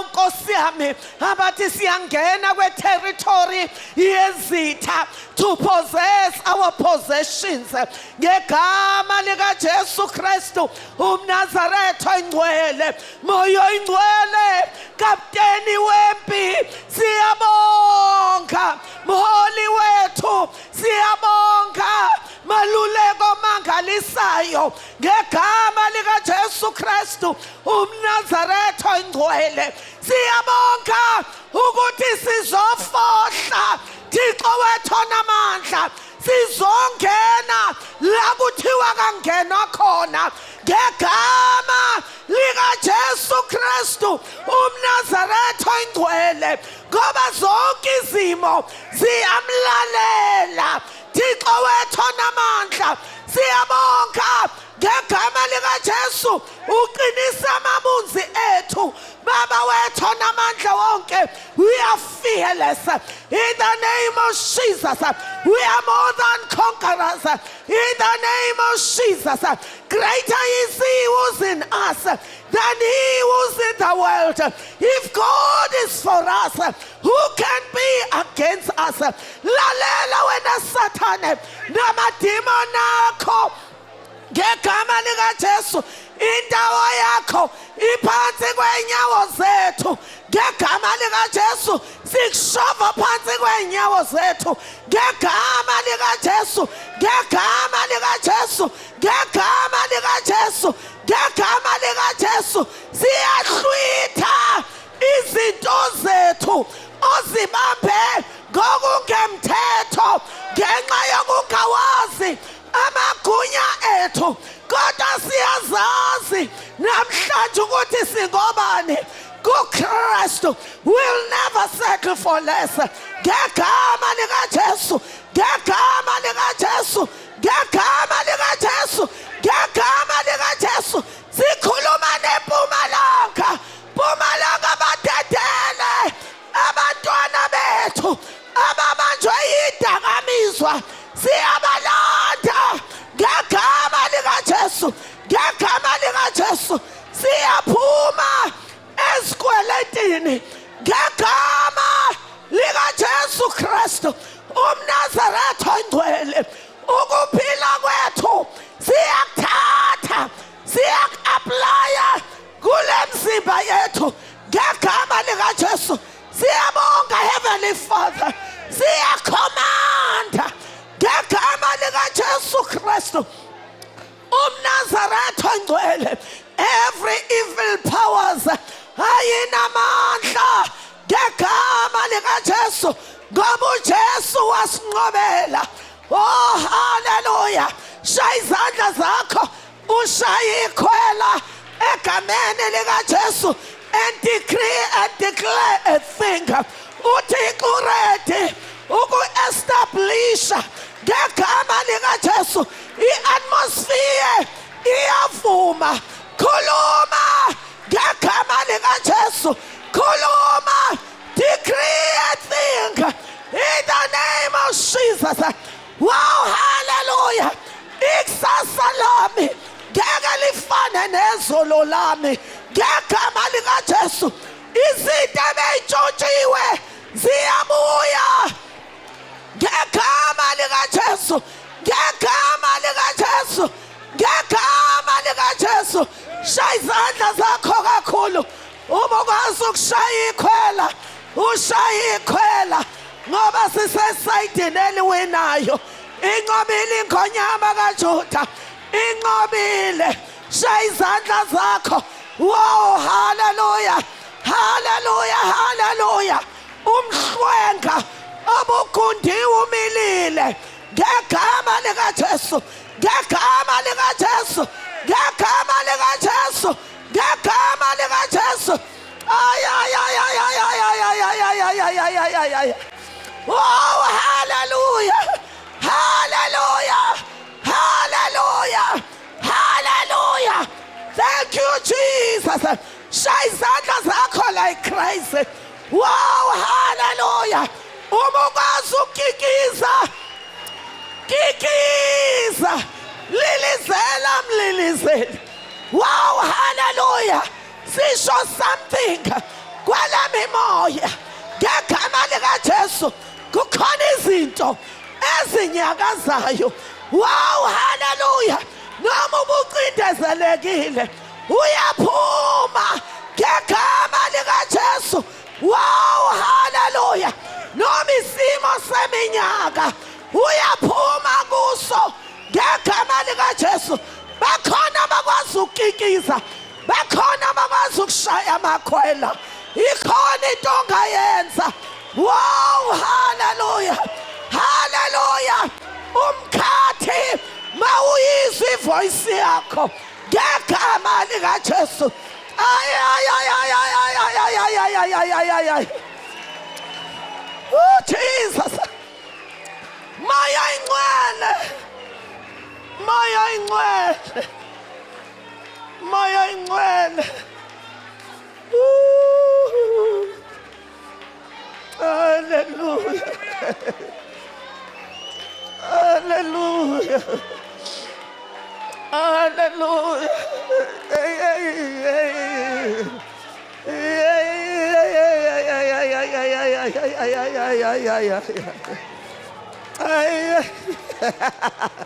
Wafelelwa Satan ngegama likaJesu. Umdumo namandla uyezwakala. Umkhosi wasezulwini. Wow, hallelujah. Uyanyalasa ngegama likaJesu. Thank you, Lord. Ooh. Hallelujah. Hallelujah. Oh, Jesus. Oh, Jesus. Oh, Jesus.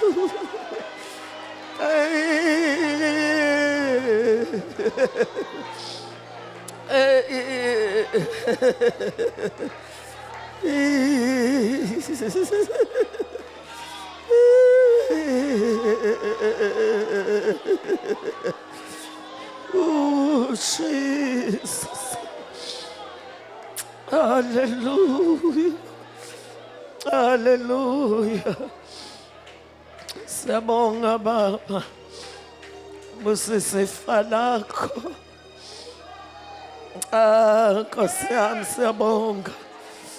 Nokuthi uyangenelela ezimeni zonke. Nkosi Jesu. Busisa umkhonzo wakho. Heavenly Father, Nkosi yami, Mqume somandla.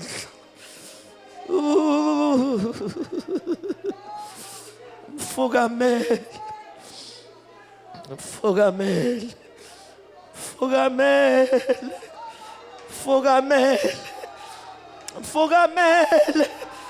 Ngegama likaJesu singabibikho isikhali esilolelwe yena esiyophumelela. Nolimo lumvuke alithotshiswe. Uthe siyozizitha sihamba ngendlela eyodwa kodwa siyohlakazeka sesihamba ngendlela ezisikhombisa. Siyabonga, siyabonga Somandla, sikunikeza udumo nakusasa sisaqhubeka imvuselelo